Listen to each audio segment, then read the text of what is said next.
Leonardas da Vinčis buvo savamokslis renesanso žmogus. Kaip mokslininkas, menininkas ir išradėjas, Da Vinčis atliko beprecedentį darbą. Leonardo brėžiniai – tai jo originalumo ir novatoriškumo palikimas. Pagrindinis Da Vinčio stabdis buvo išteklių reikalingų įgyvendinti jo projektus trūkumas. Žakas Fresko taipogi yra savamokslis mokslininkas, architektas ir išradėjas. Visą savo gyvenimą jis paskyrė tyrinėjimams, įžvalgai ir naujovėms.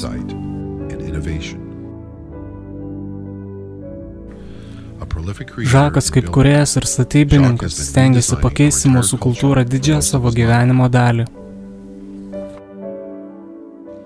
Kaip kad Da Vinčiui trūko materialių išteklių, Žakui Fresko trūksta žmogiškųjų išteklių, kad galėtų įgyvendinti savo ilgalaikės idėjas.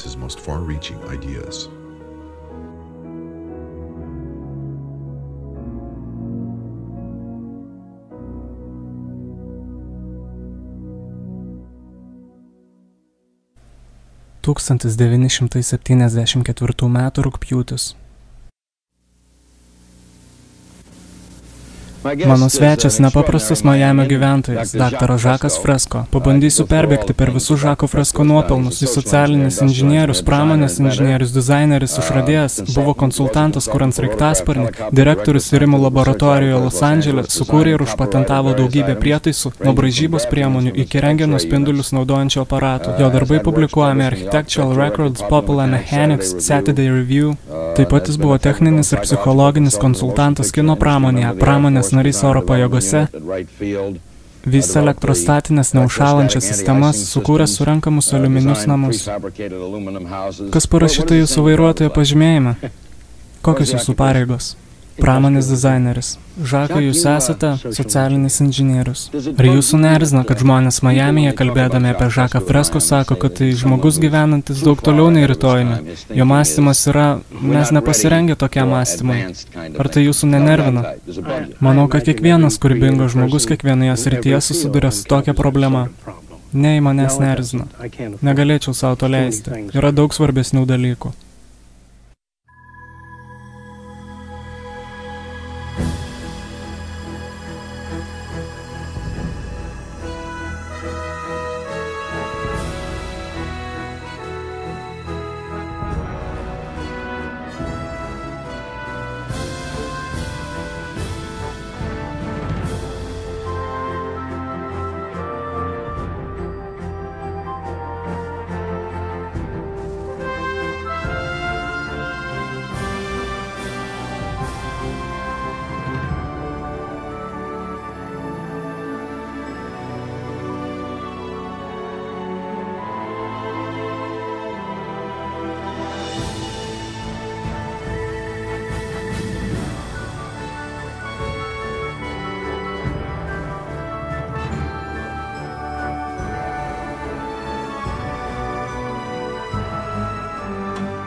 Žakas Fresko yra futuristas. Futuristas – tai asmuo, kurio visos mintis ir veiksmai yra paremti mąstymu, koks gali būti rytojus. Fresko planavo ateitį nuo 1920 metų. Jis ne tik filosofas ar teoretikas, bet ir inžinierius, pramonės dizaineris ir socialinis planuotojas.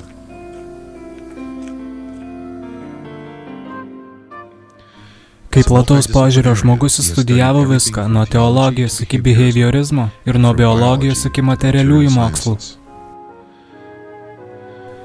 Žakas Fresko nenori tik kalbėti apie tai, kaip turėtų atrodyti rytojus. Jis turi planą, kaip sukurti visiškai naują pasaulį nuo pamatų.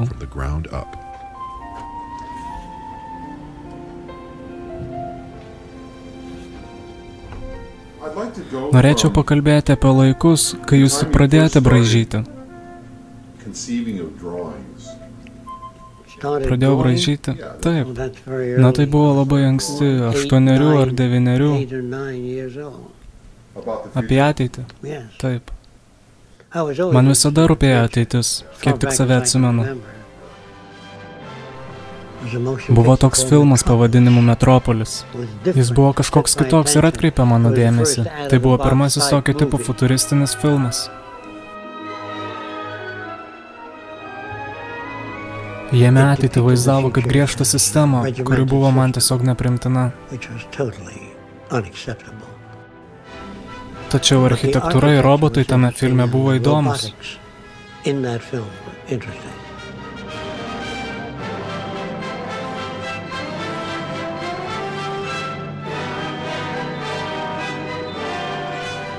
Tada aš piešiau lėktuvus ir ateities miestus, ir povandeninius, ir plūduriančius miestus, taip pat dangoraižius su nusileidimo platformomis ant jų.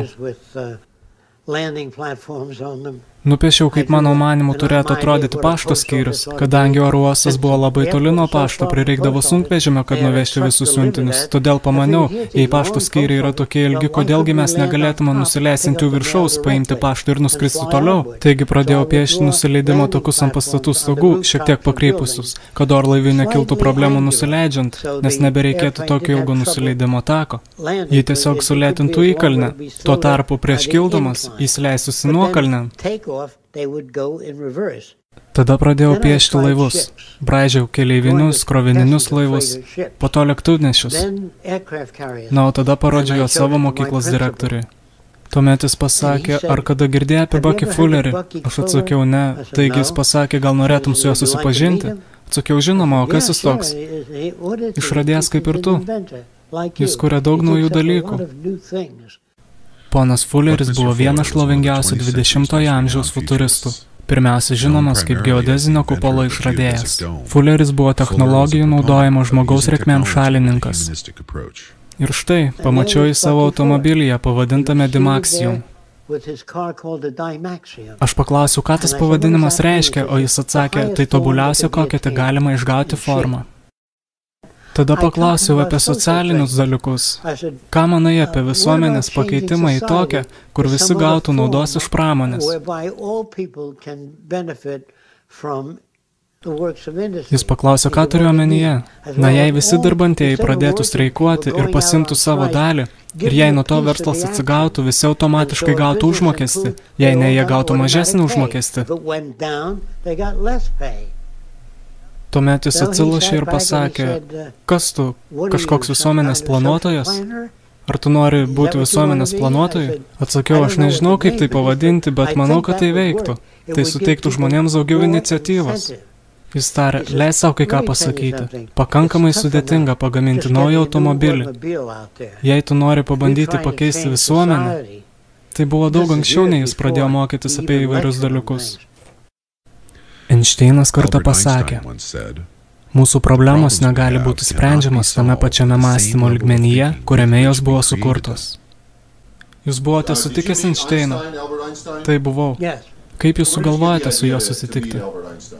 Buvau lauke šalia teatro pavadinto Radio City.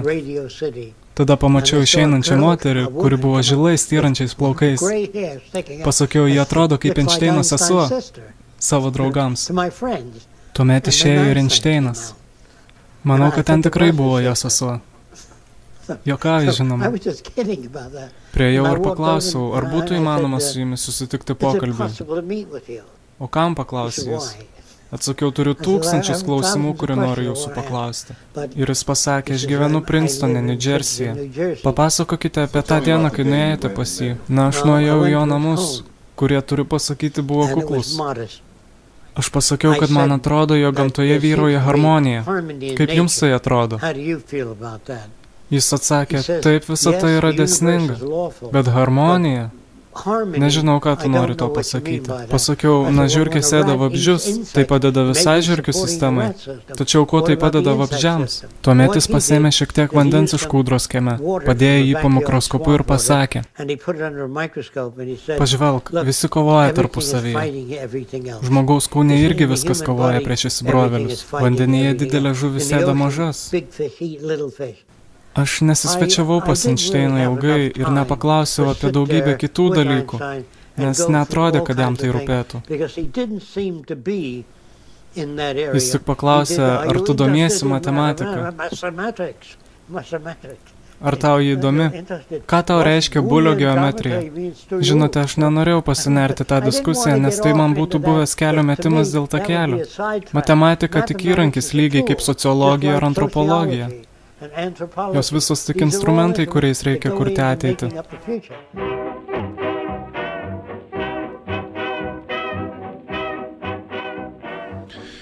Kai žlugo akcijų birža 1920 metais, Žakas buvo 13 metų amžiaus.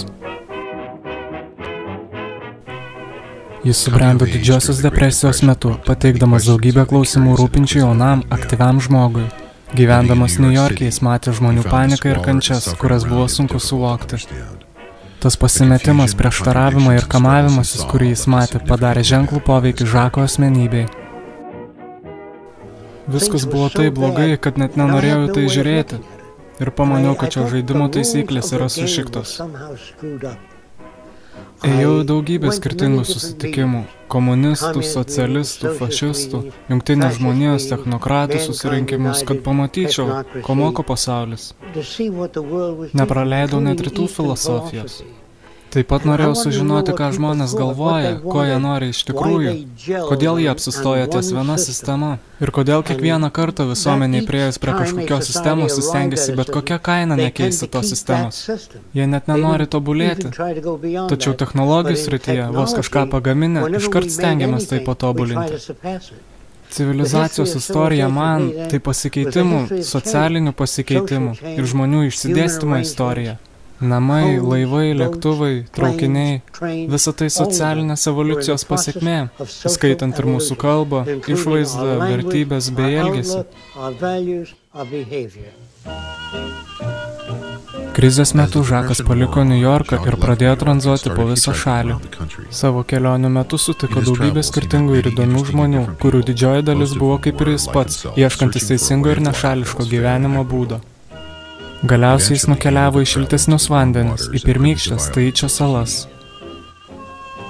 Norėjau nukeliauti Pietines jūras, nes man patiko idėja, kad čiabuviai ten dalinasi viskuo. Buvau apie tai skaitęs. Pavyzdžiui, vadas, turinti 6 žmonas, jei tu esi svetimšalis, pasakys, štai mano geriausia žmona, galbūt į tave pamalonins. Jie žino, kiek džiaugsmo jiems teikia žmonos, galbūt jos suteiks šiek tiek tos laimės ir svečiams. Suprantate, jie mąsto visiškai kitaip, o tai yra liūdna, tai privertė mane susimastyti. Na, aš pasaulį mačiau kitaip nei jie. Tik klausimas, ar aš pasaulį mačiau ne taip, ar tiesiog aplinka vertė mane jį taip matyti. Tuomet aš ir pradėjau užduoti šios klausimus. Žakai, iš kur tu žinai, kad bet kas tau patinka, turi kokią nors prasmę? Kaip tavo vertybės? Pagalvok, gal jos visiškai nesąmoningos.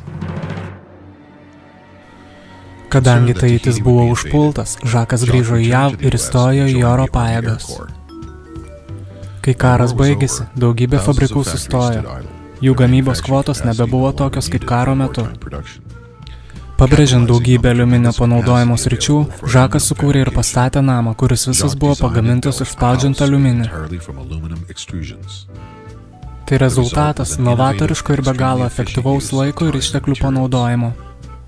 Pavyzdžiui, langai buvo įdėti štampuojant. Visą tai truko apie 12 minučių, sudėti langus. 8 valandos pastatyti visą pastatą. 48 metais tai buvo pristatyta Warner Bros. Visa studija buvo aptverta, tūkstančiai žmonių atėjo pasižiūrėti, o lėktuvai dūmais ore išraižė. Aplankykite Trend namą Warner Bros. Studijoje. Visa tai buvo skelbiama spaudoje. Manau, tai architektūros istorija įėjo kaip pirmasis konvejerinės gamybos namas. Žakui patiko spręsti problemas novatoriškai. Pritaikydamas savo įgūdžius, jis tapo kompetentingu išradėju. Jis nuolat turėjo laboratoriją ir vis išradinėjo kažką naujo. Nors didžiąją dalį savo laiko Žakas praleido plėsdamas savo akiratį, jis taip pat buvo pasamdytas antreprenerių, kad sukurtų tam tikrų išradimų, kurie apėmė labai platų technologijų mastą. Jis kūrė viską nuo medicinos ir odontologijos įrankių iki 3D filmų projektorių sistemų. Vienas prodiuseris vardu Jackas Morsas, kuris sutiko Warner Bros. Studijoje, atėjo pasižiūrėti mano Trend namo ir buvo sužavėtas tuo, kad viskas ten be galo protingai derėjo.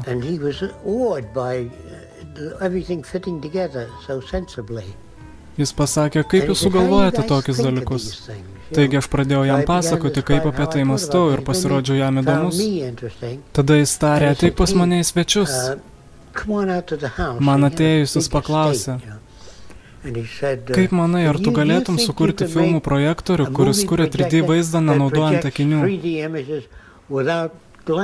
Aš atsakiau, taip, galiu. Iš kur tu žinai, kad gali? Juk niekad nesi to daręs, aš jam atsakiau, teisingai. Tačiau tai tik fizika. Žinau, kad išsiaiškinsiu, kaip tai padaryti. Tai kaip tu tai padarysi? Atsakiau, aš nežinau dar. Ir aš padariau daugybę skirtingų bandymų, kurių nedetalizuosiu. Bet man pavyko 3D pavaizduoti daugybę skirtingų būdų. Pats paprasčiausias buvo projektuoti vaizdą kairį ir dešinę akį už ekraną. Tačiau jei jūs sujudėdavote, 3D vaizdas dingdavo. Džekas norėjo, kad Technicolor padarytų visą likusį darbą. Todėl jis pasikvietė juos ir liepė apžiūrėti mano išradimą. Kaip tau tai pavyksta, tai labai įdomu. Aš atsakiau, aš negaliu jums to atskleisti, kol jūs nefinansuojate kito išradimo etapo. Tada jie paklausė, kaip aš izoliuoju vaizdą. Atsakiau, kad ir to negaliu su jais aptarti. Jie žiūrėjo ir vaizdas buvo be galo švarus, jokių linijų. Jie pasakė, tai geriausia, ką iki šiol esame matę, bet vaizdas liejasi žiūrint 30 laipsnių kampu. Atsakiau, taip liejasi. Taip pat jis liejasi žiūrint iš toliau. Ar gali kaip nors tai pašalinti? Aš atsakiau taip, todėl jūs ir esate čia, kad perkeltumėte kitą etapą. Tada jie pasakė, Žakai, kai tu atsikratysi to išsiliejimo ir atstumo problemų, paskambink mums. Taip tas projektas ir mirė, kaip ir Trend namas. Tuomet aš pradėjau skaityti knygas apie išradimus, kai Belas išrado telefoną prieš jį finansuojant. Kopijavimo aparatas turėjo būti išrastas. Edisonas turėjo pagaminti lemputę. Niekas jo nefinansavo, kol jis neišgarsėjo. Kas čia, kam jie reikalingi? Ar tai chirurginiai instrumentai? Taip, įvairiausi, bet čia tik maža jų dalis. Ar žinote, kas yra retraktorius? Ne. Jis laiko žaizdą atvirą, kol jūs operuojate. Čia įvairūs retraktoriai. Šito paskirtis yra pasukti kaulą taip, kad jis būtų vienoje linijoje prieš uždedant protezą. Jis pasuka šlaunikaulį, tiksliau viršutinę jo dalį. Šie yra spaustukai su skylutėmis, kad galėtume susiūti audinius. Taigi jūs uždedate juos ant raumenų ir skylutės būna tiesiai per raumens vidurį. Todėl nebelieka būtinybės matyti siūnamą vietą. Taigi čia jūsų kūriniai labai seni, pagaminti pagal užsakymą. Žinoma, jums mokėjo, kad juos gamintume? Taip. Aš pagaminau 1000 skirtingų instrumentų, tačiau tas daktaras užpatentavo viską savo vardu. Tačiau tai niekis. Aš ir nenorėjau jų prisimti savo, nes nežinojau, kuo aš noriu būti. Na, žinote, vos pažvelgdavau į kažką, norėdavau tai patobulinti. Invalido vežimėlius. Viską. Na, tiesiog patobulinti. Man tai buvo lengvi išradimai, tačiau mano išradimai kainavo. Ir aš neturėjau pinigų patentams, todėl dariau 1000 skirtingų išradimų. Juos tiesiog rūšiuodavau, nes neturėjau pinigų. Bandžiau leisti savo santaupas, viską, ką uždirbdavau ant inventoriaus, kurio man reikėjo. Ir jei pagaminti dirbtiniai kojai man reikėjo $200, Aš tam išleisdavau paskutinius savo $200, kad galėčiau pabaigti išradimą. Ir išspręsdavau šią problemą, tačiau tada reikėdavo susimokėti ir nuomą bei mokesčius už elektrą. Ir aš neįstengdavau jų susimokėti. Tada atvykdavo aukcionieriai, kad viską parduotų, kas buvo mano laboratorijoje. Todėl turėjau nustoti, nes tiesiog negalėjau savo pasakyti, štai atsidėsiu $25 nuomai, o 200 šiai mašinai. Negalėjau to padaryti, nes man trūko tiek nedaug, kad sužinočiau atsakymus. Ir problemos, su kuriomis dirbau, netilpo beveik jokius mokslo srities rėmus. Fluorescentinėme vamzdyje juda aukšta įtampa, kurią kuria transformatorius, o visas vamzdis užpildytas fosforo dalelėmis, kurios švyti. Tačiau vamzdis yra apvalus ir fosforas esantis galinėje pusėje nieko nedaro. Šviečia tik fosforas esantis priekyje. Todėl aš norėjau ištempti tą vamzdį elipsę, nes taip mes turime didesnį švytintį paviršių. Po to aš pagalvojau, kad reikia priversti galinį vamzdžio paviršių, priversti atspindėti šviesą vietoj jo. Vietoj to, kad dėti didžiulį veidrodį iš išorės, galime įdėti veidrodį į pačią lempą. Tačiau aš neturėjau pinigų, kad pagaminčiau šį vamzdį. Tačiau tada aš pasakiau savo, kam pavelnių tau tas vamzdis, kodėl nepagaminus plokščio stiklinio lakšto, kuri šviečia. Taigi reikėjo pagaminti elektrui laidų stiklą. Kaip reikia dielektriką paversti laidininku? Pridedant metalo dalelių į stiklą. Ir žinoma fosforą. Kas tuomet atsitinka? Elektra teka stiklu ir sužadina fosforą. Taigi jūs turite plokščią lapą, jums nebereikia lempos. Lempa šviečia tik į vieną pusę. Aš norėjau, kad šviestų visas paviršius. Ilgainiui Žako idėjas apie ateitį tapo labiau organizuotos ir koncentruotos. Galiausiai jis pradėjo derinti savo technologinės ekspertizės su tuo, ką žinojo apie žmonių elgesį, sociologiją ir visuomenės struktūrą. Aš praleidau tiek daug metų gerindamas viską po truputį, pasakiau savo, pažiūrėk, visa visuomenė yra iškreipusi. Kodėl neperkurus visuomenės? Tai būtų paprasčiau nei pagaminti tūkstančius visų šių išradimų. Taigi jūs nusprendėte perkurti kultūrą? Na, aš tiesiog negalėjau gyventi tokiame pasaulyje, kuris nebuvo pakankamas. Taigi jie pamanė, kad aš esu komunistas. Žinoma, jei žmogus sugalvoja perkurti visuomenę, kas dar jis gali būti? Kas yra sociokibernerija? Sociokibernerija yra nauja organizacija. Jie atstovauja rafinuočiausias mokslo ir technologijų formas bei problemų sprendimus. Taip mes galime susigrąžinti aplinką ir gamtą, kurią mes tiek metų naikinome, bei pradėti visai naują gyvenimo būdą, kuriame žmogus būtų vertybė, humanizuojanti visuomenę, sugebanti išsivaduoti iš dirbtinumo, bandos jausmo, kuris dominuoja mūsų šiandieninėje visuomenėje. Todėl visuomenė atrodo išdraskyta ir ištampyta į visas puses. Sociokibernerija yra bandymas perkurti visuomenę humanistinėmis sąvokomis.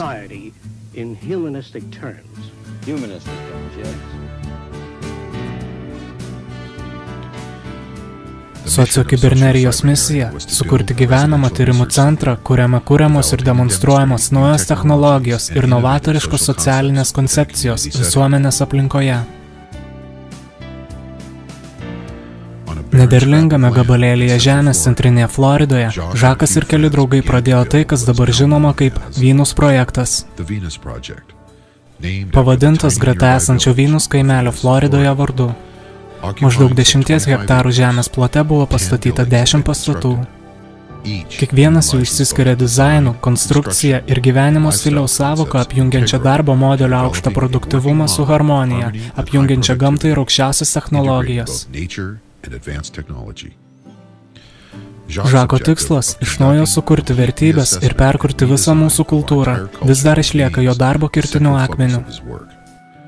Venus projektui jis sukūrė aplinką, kurioje apjungiama kūryba ir novatoriškumas.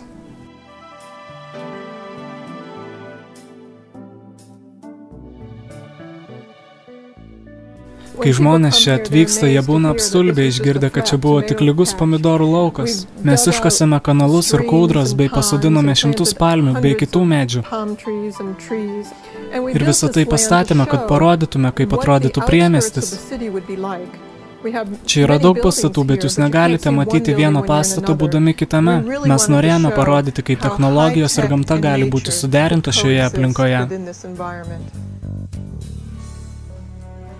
Žakas ir Oksana gyveno kartu statydami Vynus projektą nuo vėlyvų 70-ųjų. Visą tą laiką jie nuolat kūrė ir įgyvendino naujas idėjas. Žakas pradeda nuo brėžinio, tada pagamina mažą prototipą ir tuomet viską nufilmuoja, kad galėtų parodyti, kaip jo idėjas atrodytų ateityje.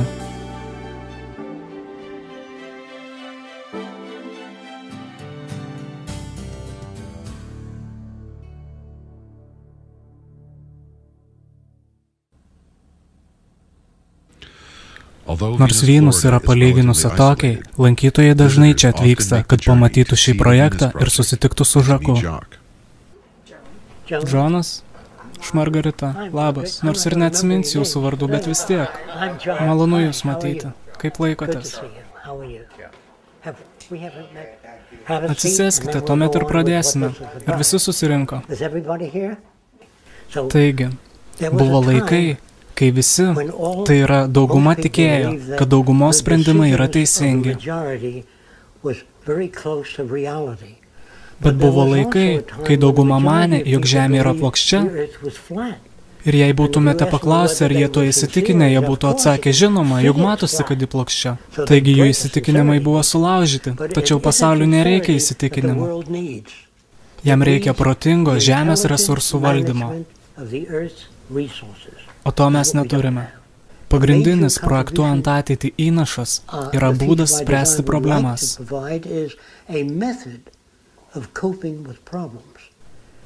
Jūs esate išauklėti, aš taip manau, kad kiekvienas turi teisę reikšti savo nuomonę.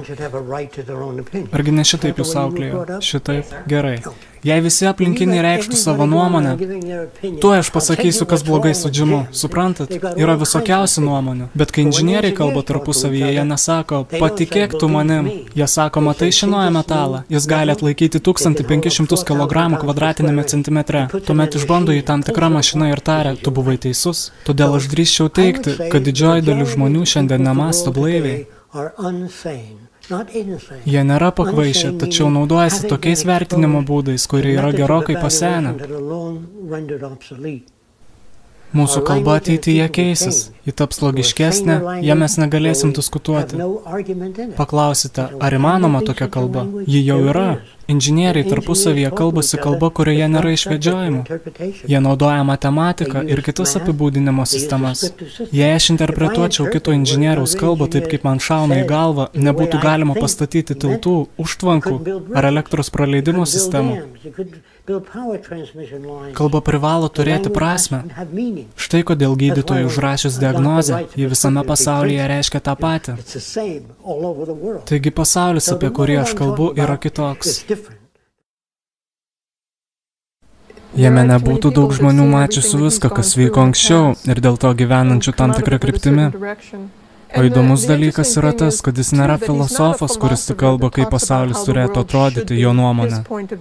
Jis technikas, kuris supranta, kaip jis turėtų būti sukurtas ir yra dirbęs su žmonėmis, todėl supranta, kaip sunku juos pakeisti, bei žino, kodėl jie tokiais tapo. Taigi viskas paremta praktiniu mokymusi, o ne teoriniu. Jis viską patiria pats ir prieina prie išvadų, nes viskas paremta mokymus iš praktikos ir eksperimentų.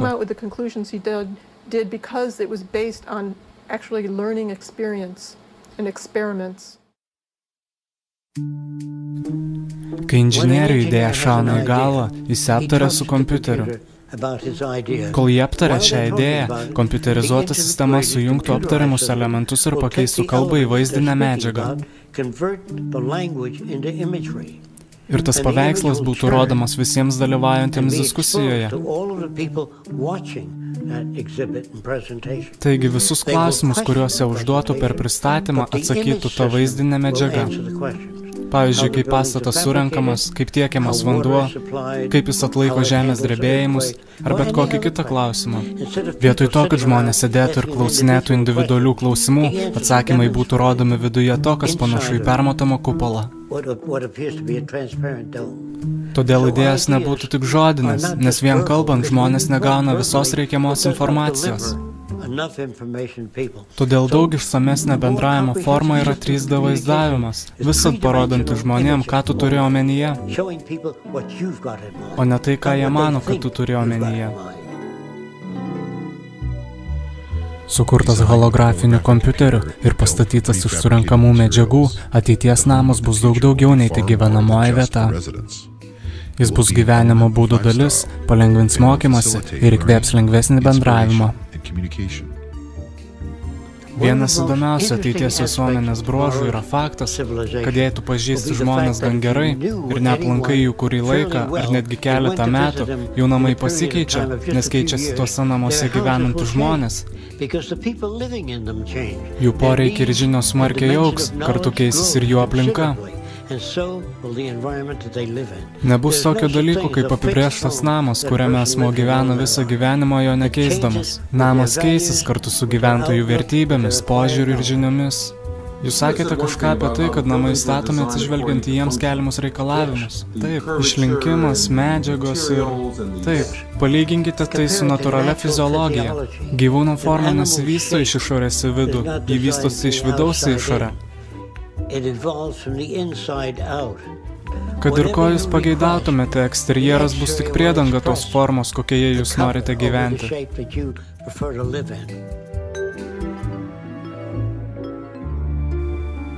Kai kurie skliautiniai namai gali būti dedami kaip kiaušiniai, mašinų, kurios perneša skliauto formos namus.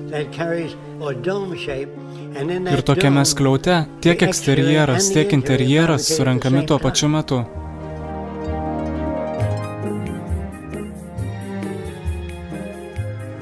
Ne kiekvienas norės gyventi skliautinėme name.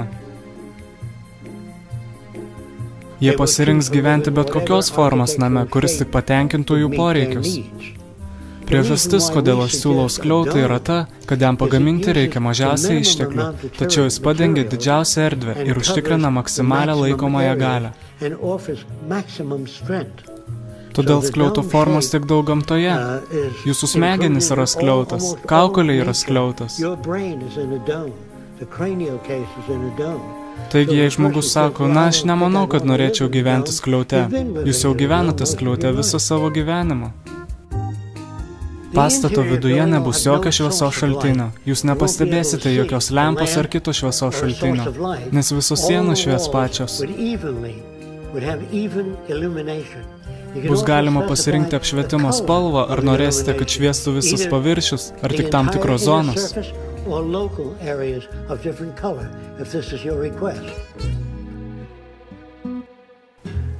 Čia paprasčiausias vonios kambarys. Dušas, kriauklė, tualetas, viskas sujungta į vieną sistemą. Tiesą sakant, čia nėra technikos.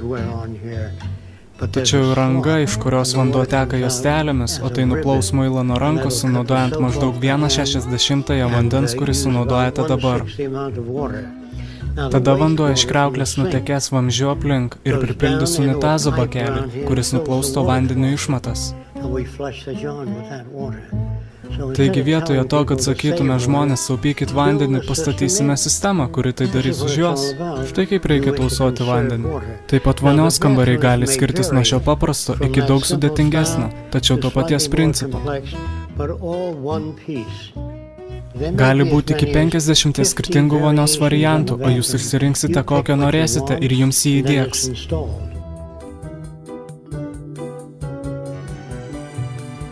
Jums išeinant iš pastato, jis bus švarus. Mes padidinome oro slėgį pastate, todėl jį nepateks dulkės iš lauko. Jei ore bus teršalų, jos pašalins elektrostatinę iškrovą.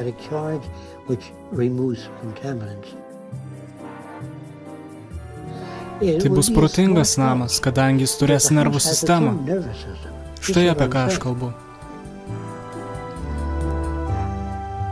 Ateityje namuose bus daugybė jutiklių, kurie pajus ugnį, toksinus, bet ką sukelianti grėsmę gyvybei.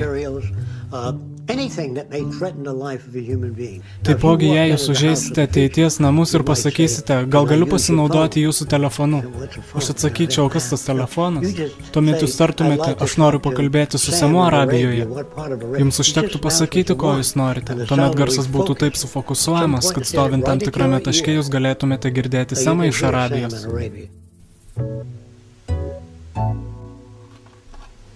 Pietų Floridoje milijonai dolerių buvo investuoti pastatus, kuriuos sunaikino uraganas. Ir jie atstatė pastatus, kurie atrodė lygiai taip pat kaip buvę. Tačiau jei jūs nenorite, kad viesulas padarytų žalos, apversas kūgis, yra praktiškai neįmanoma, kad viesulas pakeltų apversą kūgį. Todėl galėtume statyti tokios formos slėptuves visur, kur tik yra uragano grėsmė. O viduje būtų nuleidžiamos lovos, maisto sandėlys ir atsarginio vandens. Taigi tai yra tokia forma, kurios joks sūkurys ar vėjas negali pakelti. Pabandykite jį pakelti riebalotais pirštais. Tai kažkas panašaus į besisukantį vėją.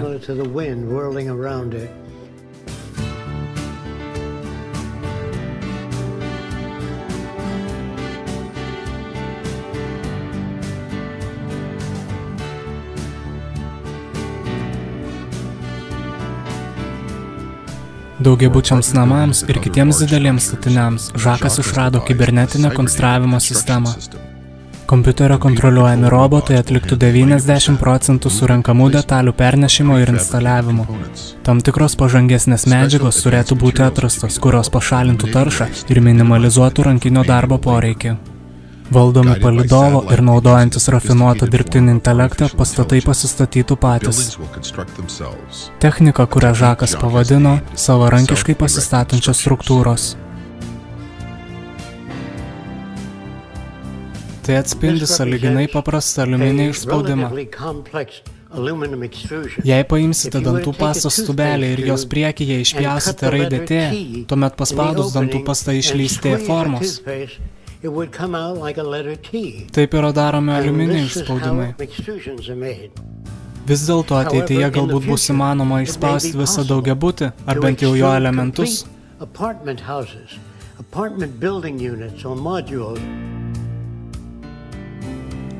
Šis spaudiklis gali padaryti klaidingą pradinį įspūdį dėl to, ar jis gali išspausti skirtingas formas. Jo galima išspausti daugybę skirtingų formų. Taigi būtų galima pasirinkti bet kokios formos butą.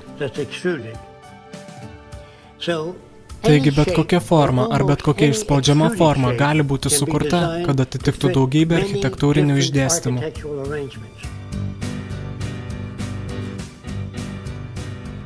Tai pereinamo tipo pastatas, jame naudojami kranai, pakeliantis pastato elementus. Galiausiai pastatas pats bus savaime pasistatančio statinio dalis.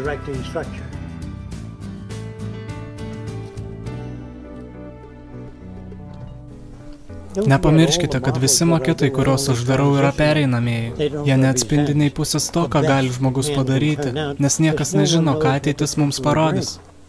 Yra tokia daugybė veiksnių, kurie gali viską pakeisti.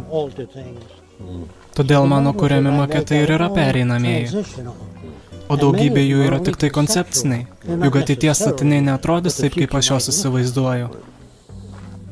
Tai tik, tarkim, ekstrapoliacijos, tai yra dabartį patobulinant ir perkeliant į priekį. Bet mes negalime numatyti toli į priekį, nes mes nežinome, kokių dar naujovių bus atrasta.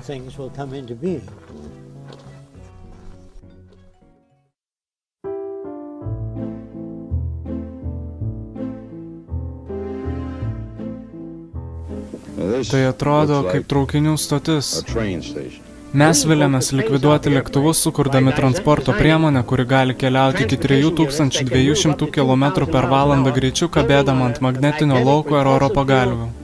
Ir šiuose milžiniškose rytojaus traukiniuose bus televizijos, radijo, atrakcionų, menų centrai, mokyklos, o ne tik daugybė sėdynių išdėstytų eilėmis, kaip yra šiandieniniuose traukiniuose. Jei 40 ar 50 žmonių norės išlipti, mes sulėtinsime iki 160 km per valandą greičio ir iškelsime keleivių sekciją.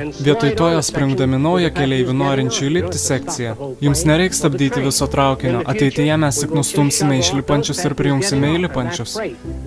Tai dalis linijinio greitėjimo traukinio, kuris gali jūs nuvežti bet kurią pasaulio dalį vos per kelias valandas, saugiai, be sniego, lietaus ar galimybės pasiklysti jūroje.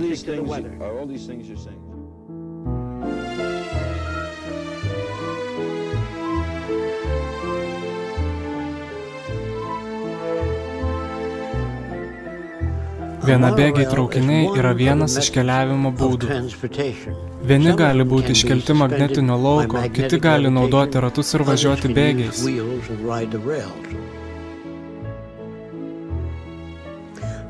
Tai kabančios vienabėgių stoties perspektyva, su įvažiavimais ir išvažiavimais magistralės šonuose. Tai iš tiesų du vienabėgiai, nes tai vieno bėgių sistema, kuria gali važiuoti du traukiniai. Didžioji dalis vienabėgių išties nėra vienabėgiai, kadangi jie susideda iš dviejų kelių, kurie yra ant vieno bėgio.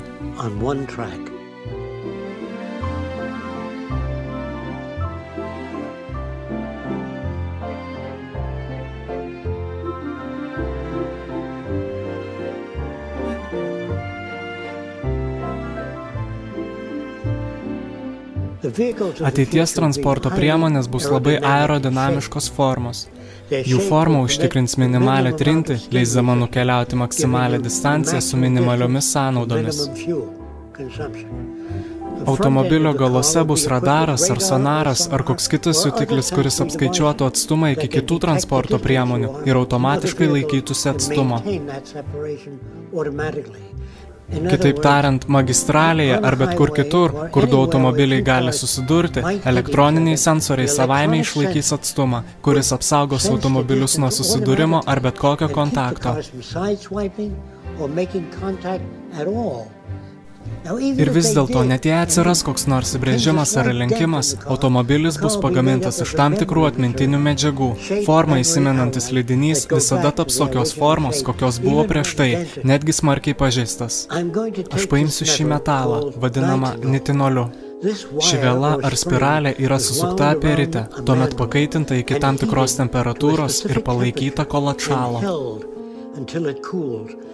Jei jūs ją ištemsite virš šios tamprumo modulio, tuomet ji negalės grįžti į pradinę formą, o jei deformuosite ją įvairiausiais būdais, pakaitinta ji grįš į pradinę formą.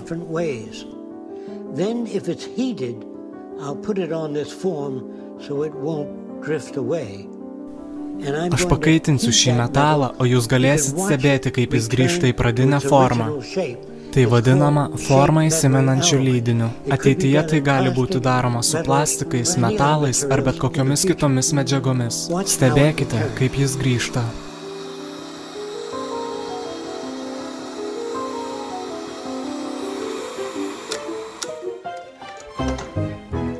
Ir net jei dalis automobilio, kurią mes pašalinsime, ji gali būti atstatyta.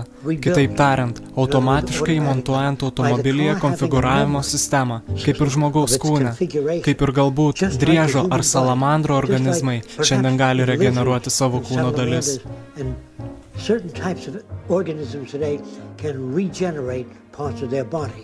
Ateities technologijos leis automobiliams savaime taisytis ir atgaminti prarastas dalis.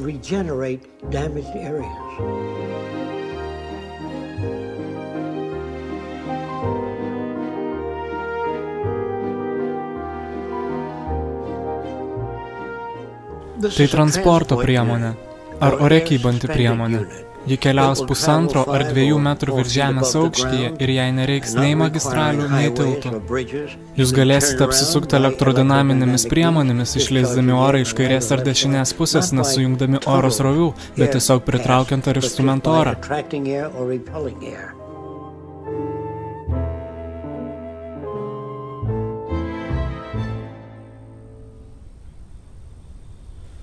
Aš tai sukūriau prieš 65 metus. Taip automobilis atrodys ateityje. Ant jo bus jutikliai, taigi jei priartėsite per tam tikrą atstumą prie kliūties, įsijungs stabdžiai. Jei aš atsisuksiu atgal, o tuo tarpu išbėgs vaikas, automobilis sustos. Niekas nepaskęs baseiną, nes bus tinklas, kuris pakils jums nesant namie. Suprantate? Jei kažkas įkris į baseiną, jums tuo tarpu gaminant valgį, vos vaikas pasieks dugną, tinklas jį iškart iškels į viršų. Ko jūs norite? Kokio pasaulio jūs norite? Tai, ką matote, yra tik ateities blyksniai. Eime, aprodysiu jums viską, tuomet aiškiau viską suprasit. Štai ten prie vandens mes pastatysime labai didelį skliautą, kaip pokalbių centrą, į kurį galėtume pasikviesti žmonių.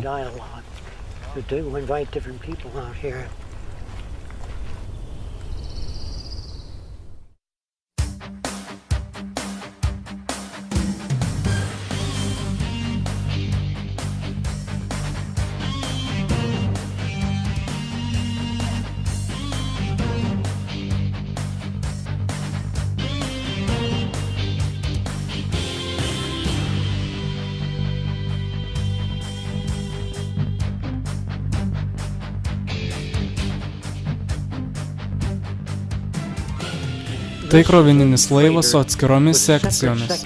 Šis laivas gali nuvežti kažką į Filipinus, iškrauti kitką Havajuose ir atlaisvinus visas krovininės sekcijas, jos automatiškai būtų užkeliamos į uosto dokus.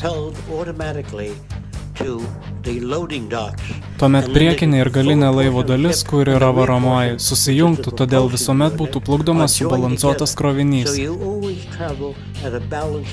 Jums niekad nereikėtų plaukti su tuščiu fuzelažu atgal. Todėl naudojant energiją šiuo būdu būtų sutaupoma milijonai litrų kuro, jei naudosite kurą tradicinę prasme.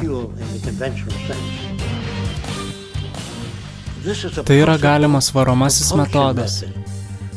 Šiuo atveju vanduo yra pritraukiamas nuo laivo priekio elektrodinaminiu būdu, todėl tai sukelia laivo plaukimą į priekį, tolyn nuo spaudimo į galą. Tai tas pats, kas laikyti slyvos kauliuką, jį suspaudusi šauna į priekį. Šis būdas daug lengvesnis, mažesnis vandens sukūriavimas ir sunaudoja daug mažiau energijos.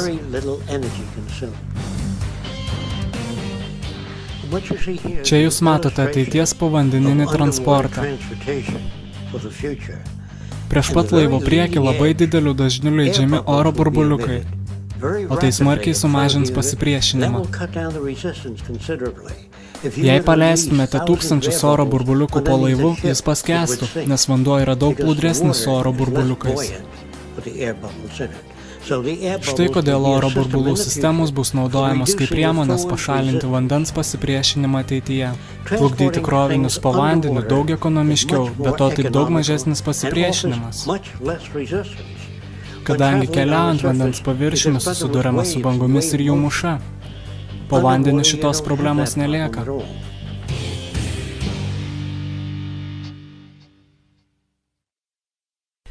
Mes kalbame apie civilizaciją, lygi jau būtų susiformavusi. Tačiau dar nėra civilizuotų žmonių, nes šis procesas tik prasidėjo.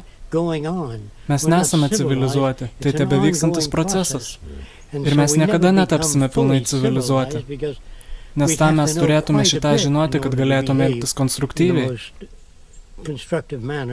O tam būtinas intelektas.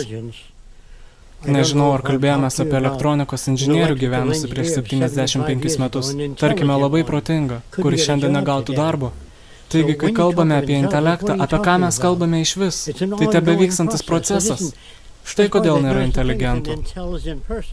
Tai yra žmonės, kurie gerai informuoti srityje A ir srityje B, tačiau nieko nežinantis apie C.